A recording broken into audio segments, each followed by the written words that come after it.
très très bonne conférence. Merci. Bonsoir à tous et merci beaucoup d'être venus nombreux ce soir. Je remercie tout d'abord monsieur le professeur Pichot-Bravard, qui est donc maître de conférence à l'Université de Bretagne occidentale à Brest. Monsieur Pichot est docteur en droit, enseigne l'histoire des idées politiques ainsi que l'histoire des institutions, notamment à l'Institut catholique d'études supérieures. Et monsieur Pichot-Bravard vient de faire paraître aux éditions Via Romana un ouvrage consacré à la Révolution française.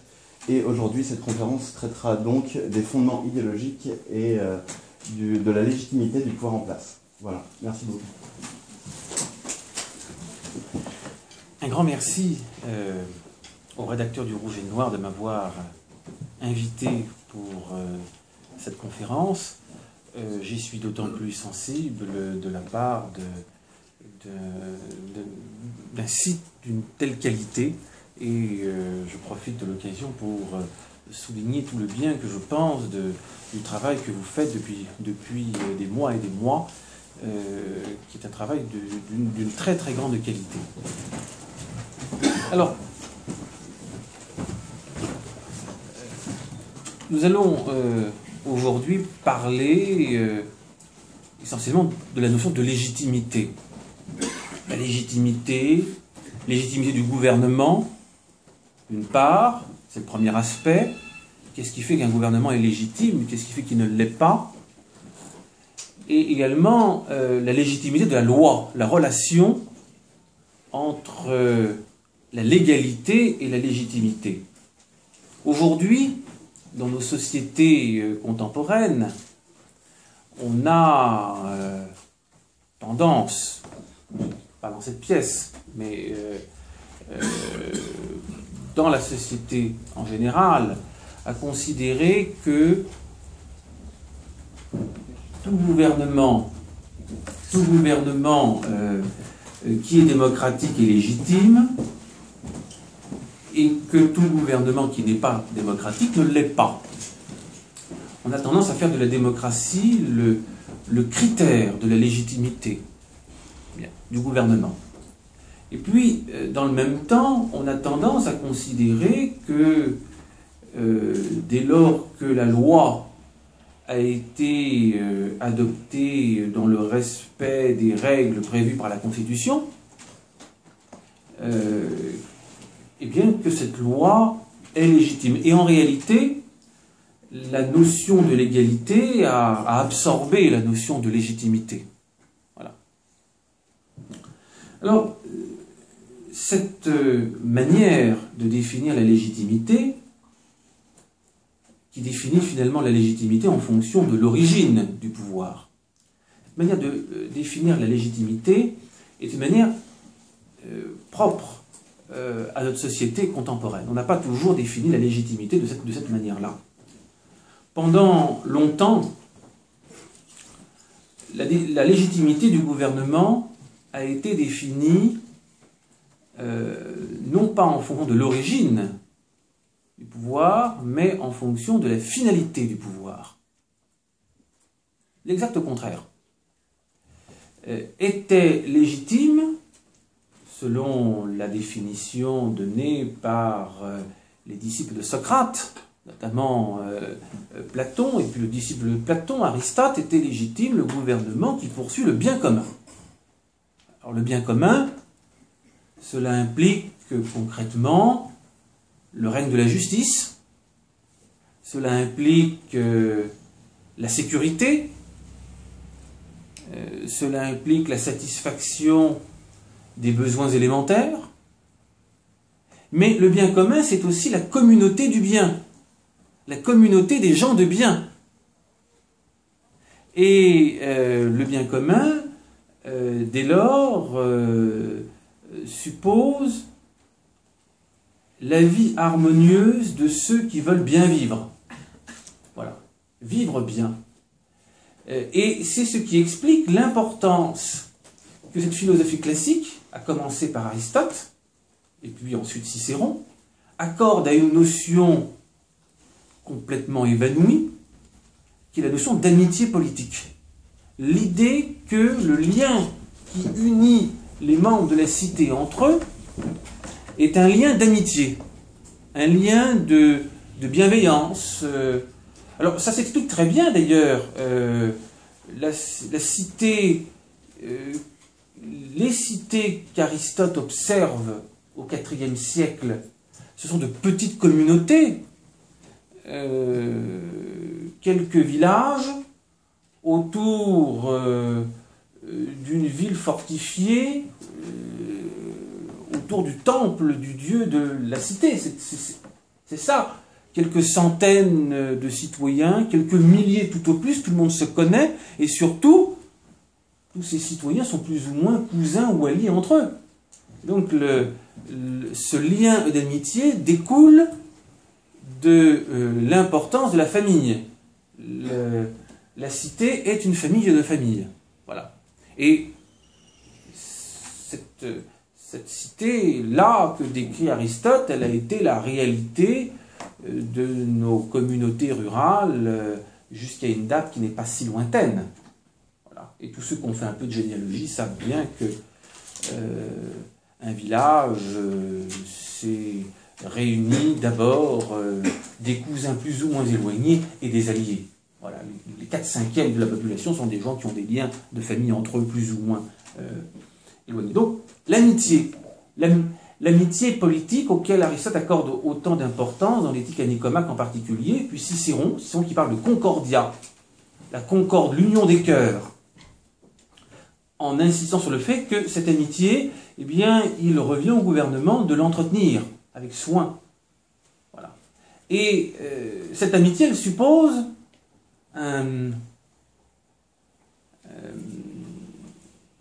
une relation particulière entre ceux qui gouvernent et ceux qui sont gouvernés, qui rend l'obéissance plus aisée, parce que on obéit plus facilement quand on obéit par amitié, et qui tempère l'autorité, l'exercice de l'autorité, en ordonnant l'exercice de cette autorité à une finalité bénéfique, justicière. Voilà. Le gouvernement est bâti sur le modèle de la famille. Voilà. Et cette idée-là, elle a nourri toute la philosophie classique et les institutions qui étaient nourries de cette philosophie jusqu'au XVIIIe siècle, jusqu'au début du XVIIIe siècle. Alors, on définissait le gouvernement autrefois en fonction de la finalité. Dans cette finalité, il y a l'idée de justice qui est très importante. Et avec cette idée de justice, on touche à la question de la légitimité de la loi. Voilà. Longtemps, lié à cette conception du gouvernement, s'est imposée une conception de la loi affirmant que la loi est la décision qui doit, ce n'est pas simplement un commandement, c'est d'abord l'acte qui permet de faire régner la justice. Voilà. Et c'est parce que la loi recherche la justice qu'elle est légitime. Voilà. Si ce n'est qu'un commandement, et que ce commandement est injuste, alors ce commandement n'est qu'un caprice, le caprice de celui qui tient la barre, un caprice de tyran, et ce caprice n'emporte pas, n'exige pas l'obéissance. Voilà, on n'est pas tenu par un caprice de tyran, on est tenu par une loi juste. Voilà. La loi juste, c'est ainsi que saint Augustin définit la loi. Alors, qu'est-ce qui fait qu'une loi est juste? Eh bien, pour les anciens, elle est juste parce que elle contribue au règne de l'équité. Elle est juste parce qu'elle respecte un ordre naturel des choses qui est supérieur à la volonté de ceux qui gouvernent. Elle est juste parce que elle respecte ce qu'Aristote définit comme la justice naturelle et ce que Cicéron appelle la loi naturelle. Voilà. Alors, nous allons d'abord nous intéresser à cette conception traditionnelle de la légitimité. Voilà. Et voir l'importance qu'occupe la notion de droit naturel dans cette conception. Et puis, nous allons ensuite nous voir comment cette notion de légitimité, elle a été déformée, détournée et parfois niée, purement et simplement, par la modernité philosophique. Voilà. Ce seront les deux aspects de cet exposé. Alors, d'abord, la conception traditionnelle de la légitimité. Au Ve siècle à Athènes, la démocratie athénienne, en devenant plus populaire, a accordé moins d'influence aux magistrats de l'aréopage qui étaient chargés d'être un petit peu les gardiens du droit. Et au contraire, elle a donné davantage d'influence à l'ecclésia, une ecclésia qui était manipulée par les orateurs, manipulée par ceux qui avaient reçu les leçons des sophistes, par ceux qui avaient appris des sophistes à plaider le pour et le contre avec la même conviction, qui avaient appris des sophistes, notamment de Protagoras, que l'homme est la mesure de toute chose, qu'il n'y a rien de bon, rien de juste, ou qu'on ne peut pas le connaître, et puis s'il y a quelque chose de bon et de juste, ce n'est bon et juste que tant que la cité le décrète.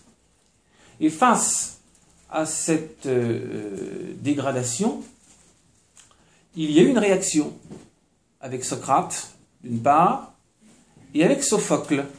Et Sophocle, à Athènes, montre magistralement ce que sont les données du problème. Je vous rappelle cette pièce intitulée Antigone, très connue, qui raconte l'opposition de la jeune Antigone à son oncle le roi Créon. Le roi Créon avait pris des dispositions contre des hommes qui s'étaient révoltés contre son autorité. Sauf que ces dispositions présentaient un caractère excessif. Alors, il avait prévu la peine de mort pour les rebelles, pourquoi pas, mais il avait aussi prévu que les rebelles qui seraient tués, ou ceux qui seraient exécutés, seraient privés de sépulture. Et donc, ce faisant, il poursuivait les rebelles au-delà de la mort. Or, refuser la sépulture à un corps dans le monde grec, c'est condamner l'âme à errer jusqu'à la fin des temps. C'est lui refuser le repos. Donc, il poursuit, c'est une peine éternelle que prononce le roi Créon. Et puis, à cela s'ajoute le fait que Créon interdit aux proches, aux parents, aux amis de ces personnes tuées de leur rendre les devoirs qu'ils sont appelés à leur rendre. Et donc, il nie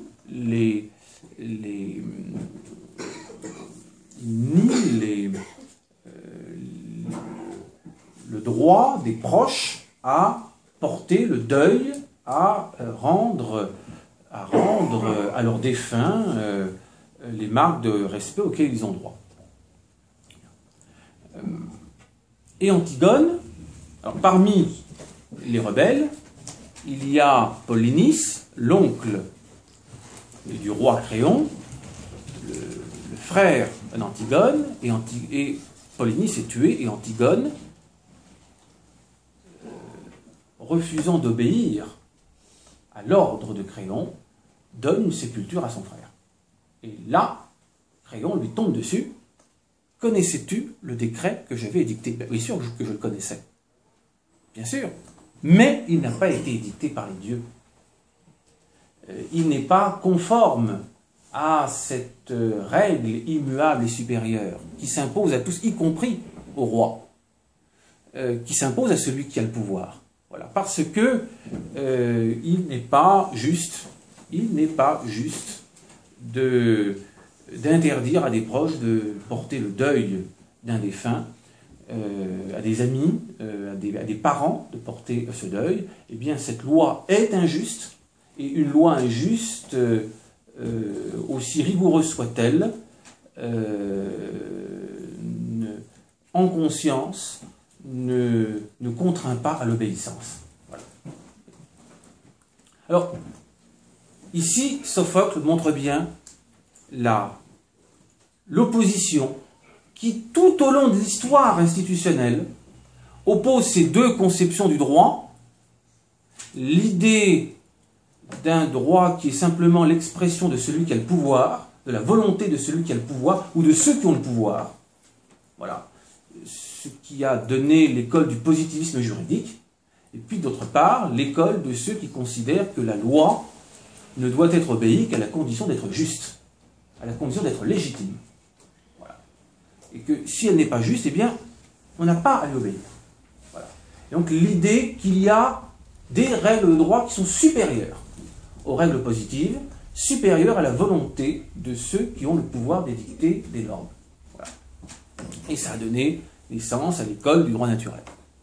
Voilà. Alors, cette notion de droit naturel, on la voit au cœur de la réflexion d'Aristote. Aristote aborde cette question du droit et de la justice dans 3 de ses œuvres, dans la politique, où il traite de la nature de la société, de la notion de justice, de la constitution de la cité, dans les éthiques, et notamment dans l'éthique à Nicomaque, où il traite de la morale et de la justice, enfin dans la rhétorique, où il traite du rôle de l'avocat. Et Aristote définit la justice d'une part comme une vertu et d'autre part comme une action. Et il dit, dans les deux cas, la justice consiste dans l'attribution équilibrée des choses. Elle relève du juste milieu. Elle consiste à donner à chacun la part qui lui revient.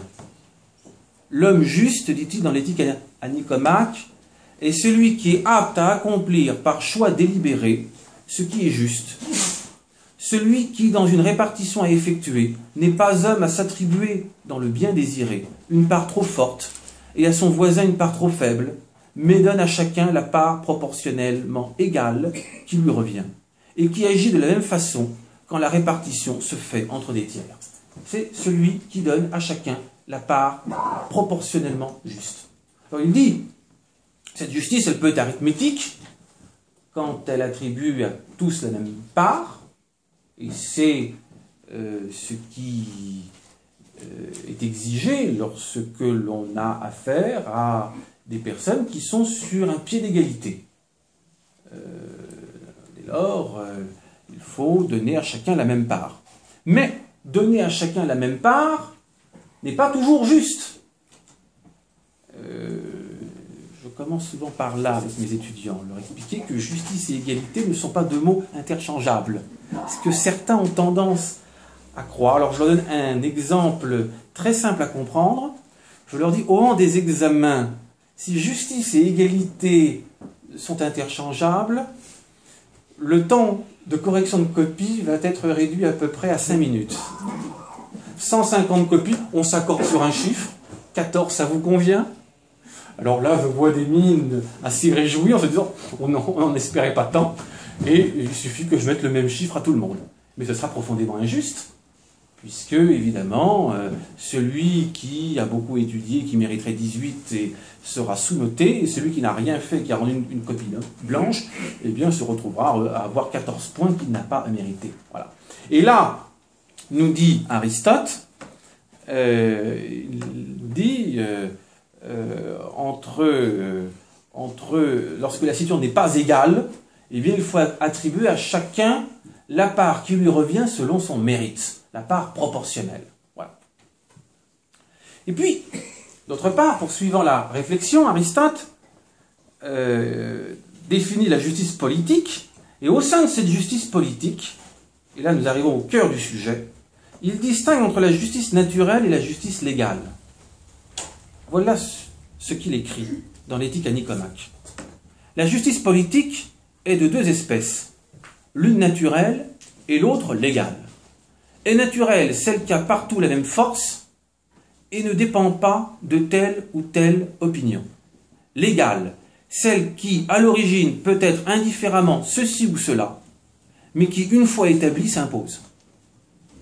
Cette définition, elle exige qu'on s'y arrête un petit peu pour la décortiquer. Car là, on a un certain nombre de critères de distinction entre les deux formes de justice. La justice naturelle, premier critère, elle est fondée sur la nature, alors que la justice légale est fondée sur la volonté de l'homme. Premier critère de différence.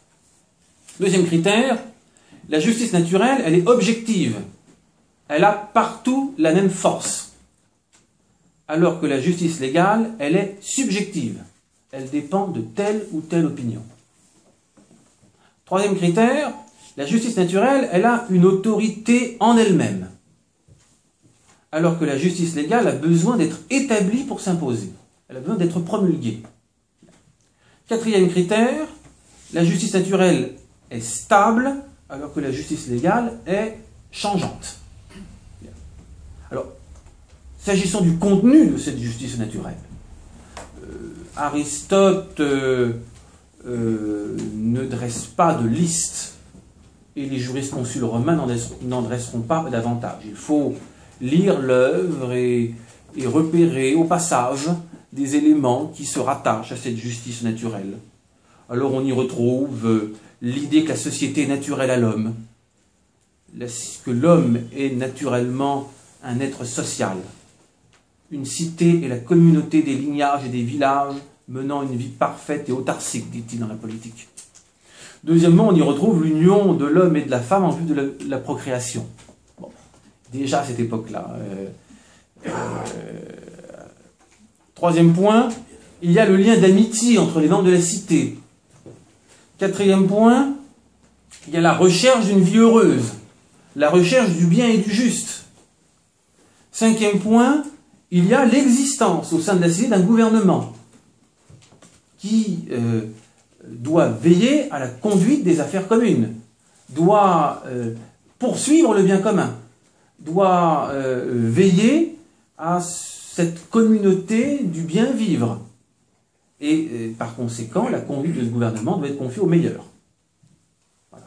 Aux meilleurs, à ceux qui sont, au sens le plus large, les plus vertueux. La prudence faisant partie de ces vertus, évidemment.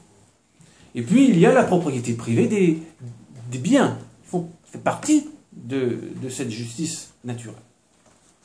Alors, Aristote a exercé une influence considérable, et notamment sur les juristes romains.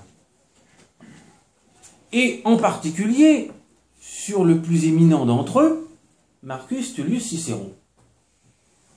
Cicéron, quand il avait 20 ans, a fait ce que font les jeunes gens bien nés de la société romaine.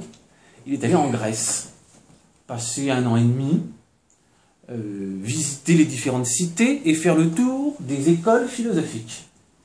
Alors il a picoré, il a vraiment fait le tour. Il est allé suivre les cours des platoniciens, des aristotéliciens, des stoïciens, des épicuriens. Il est allé voir tout le monde, des sceptiques, tout le monde.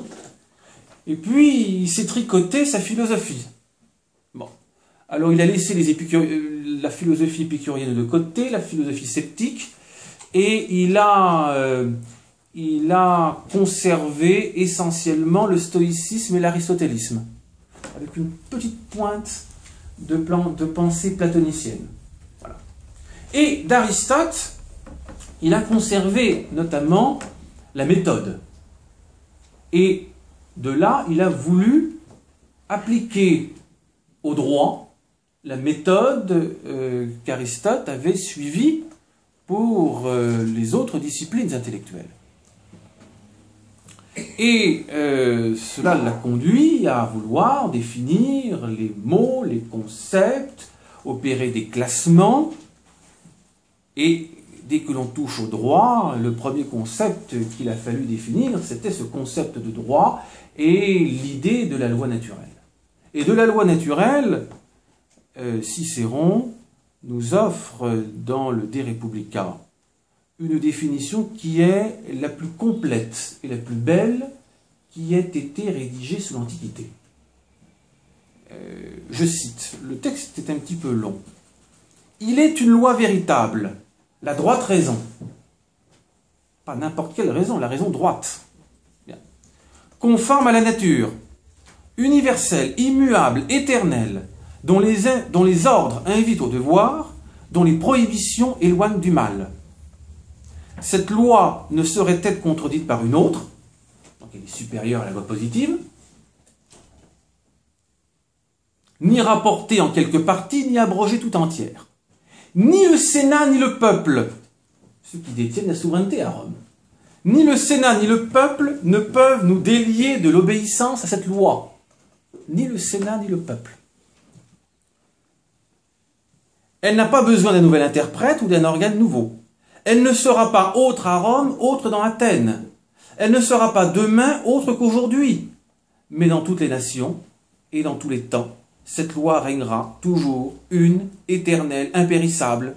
Et le guide commun, le roi de toutes les créatures, Dieu lui-même, au singulier, ce qui est singulier tout de même, 6 décennies avant la naissance du Christ, ou 5 décennies.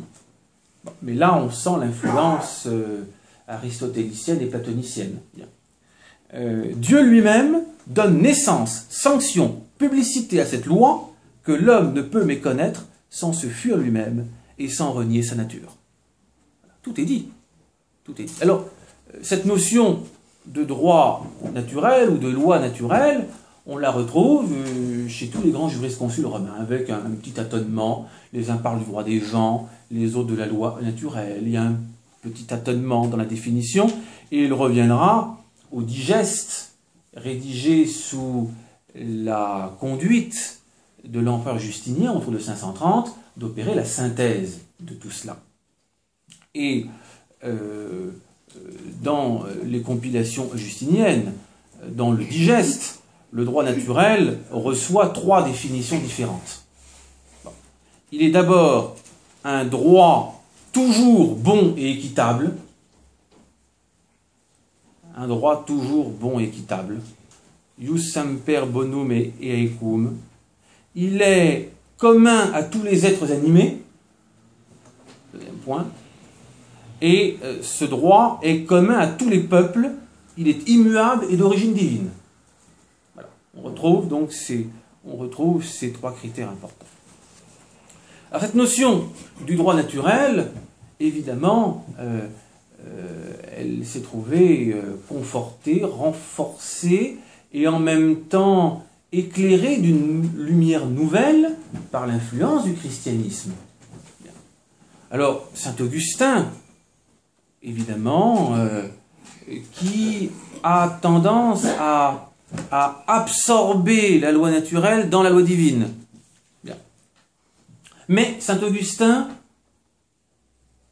rappelle, et ce point est tout à fait important, que la loi est d'abord l'acte qui sert à faire régner la justice.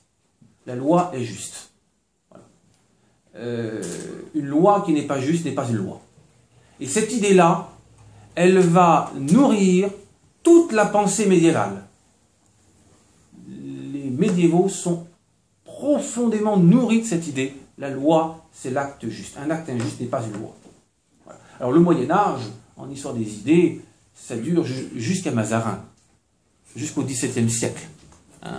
C'est au milieu du XVIIe siècle, on sort du Moyen-Âge, pas avant. Les conceptions classiques, les conceptions médiévales, elles dominent encore sous Henri IV et sous Louis XIII, même si elles sont attaquées par des influences nouvelles. Voilà. Et c'est de cette idée, la loi doit être juste pour être la loi, que naîtra dans l'ancienne France l'idée que le roi justicier, quand il légifère, doit prendre certaines précautions. Il doit prendre le conseil de gens sages et éclairés. Le roi ne décide jamais seul. Et le conseil, ce sont ses ministres. Ça peut être le très grand conseil, une assemblée de notables, ou même les états généraux. Mais c'est aussi et d'abord le Parlement. Le Parlement auquel il adresse, à partir du XIVe siècle, XIIIe et XIVe, ses commandements pour qu'ils soient enregistrés, couchés dans les registres, pour qu'on en conserve la mémoire. Et le Parlement a le devoir de vérifier, en vertu d'ordonnances royales de 1318, de 1320, de 1344, qu'il n'y a rien dans l'ordonnance, dans le commandement du roi, qui soit contraire à la droite raison et à la justice. Voilà. Et cette vérification qu'opère le Parlement, vérifier que ce que décide le roi est conforme à la droite raison et à la justice, eh bien, elle est une garantie puissante. Et elle donne une consistance à ce que les historiens ont appelé l'état de justice. Un état de justice à côté duquel notre état de droit n'est qu'un ersatz bien pâle. On pourra y revenir. Alors, cette autorité du droit naturel, je chausse des bottes de 7 lieues pour aller de siècle en siècle. Cette autorité, elle est réaffirmée dans le décret de Gratien, qui, au XIIe siècle, autour de 1140, à Bologne, établit une mise en ordre et une synthèse du droit canonique. Bien. Et puis on la retrouve évidemment chez saint Thomas d'Aquin. Chez saint Thomas d'Aquin, qui rend au droit naturel son autonomie propre, dans sa théorie de la loi. Chez saint Thomas d'Aquin, il y a trois ordres, trois lois qui sont placées dans une hiérarchie, les unes par rapport aux autres. Il y a la loi éternelle, qui est en Dieu et qui le régit. Il y a la loi naturelle, qui est l'expression de l'ordre du cosmos, de l'ordre naturel établi par le Créateur. Et puis il y a la loi positive, c'est-à-dire la loi établie par ceux qui ont le pouvoir de le faire, une loi qui est là pour répondre à tous les cas auxquels le droit naturel ne répond pas, ils sont nombreux, et qui est là également pour mettre en œuvre concrètement les exigences du droit naturel. Voilà. Alors, au moment où saint Thomas d'Aquin assure cette christianisation, cette réception de la pensée d'Aristote dans le monde chrétien,